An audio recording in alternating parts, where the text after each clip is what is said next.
एक समय की बात है, एक बहुत प्रसिद्ध चोर था और वो बंगले पर चोरी करने के लिए चला गया। उस दिन वहां पर एक संत भागवत कथा पढ़ रहे थे। जब चोर वहां पहुंचा था तो प्रसंग में चल रहा था कि माँ यशोदा श्री कृष्ण और बलराम को हर रोज गहने पहनाती है और वह दोनों भोजन करने के बाद गाय चराने जाते हैं।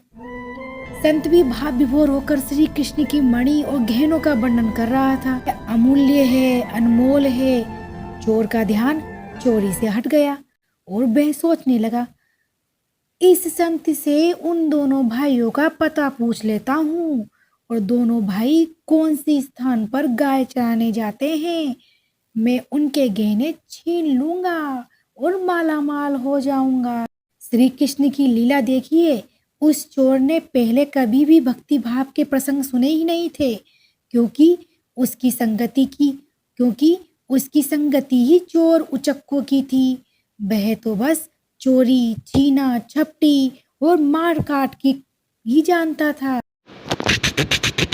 अब वह संत की प्रतीक्षा करने लगा।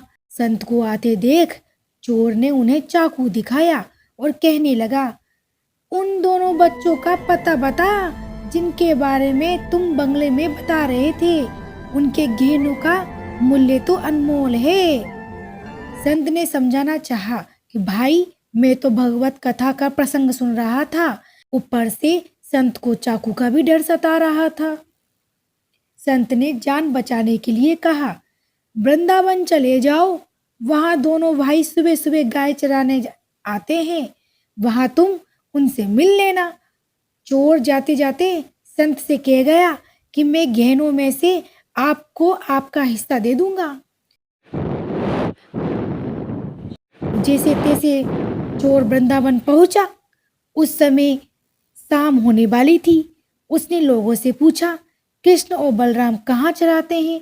लोगों ने भी सरल भाव से वह स्थान बता दिया। श्री कृष्ण की माया देखिए। उस चोर को पूरी रात नींद नहीं आई। रात भर भूखे प्यासे रहकर बस मन में सोचता रहा कि अनमोल गहने हैं, मैं उन्हें चुरा लूंगा।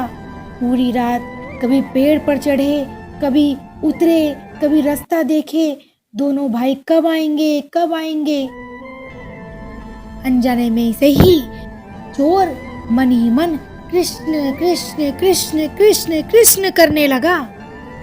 कब आओगे कृष्ण, कब आओगे कृष्ण। सुबह हुई तो उत्सुकता और बढ़ गई।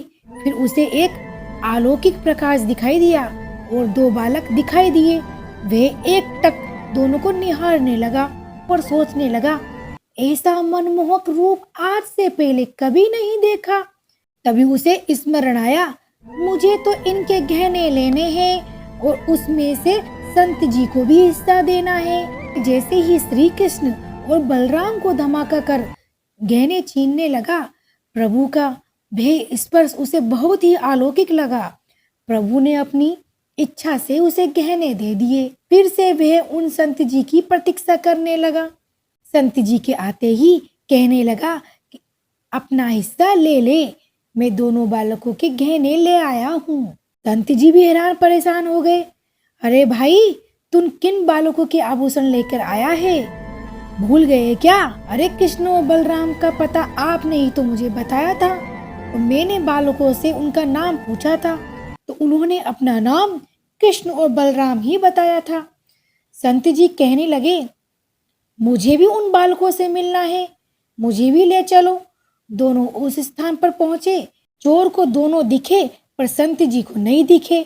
चोर ने श्री कृष्ण और बलराम से कहा कि आप संत जी को क्यों नहीं दिख रहे हैं, आपको उन्हें भी दिखाना पड़ेगा, नहीं तो वो मुझे झूठा कहेंगे।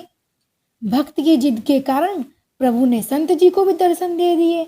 संत जी कहने लगे, प्रभु प्रभु, मैं तो कई सालों से भागवत कथा कर रहा हूँ, लेकिन आपने मुझे कभी दर्शन नहीं दिए, जबकि चोर तो आपके नाम की महिमा और रूप के बारे में भी कुछ नहीं जानता, फिर उसे दर्शन क्यों दिए?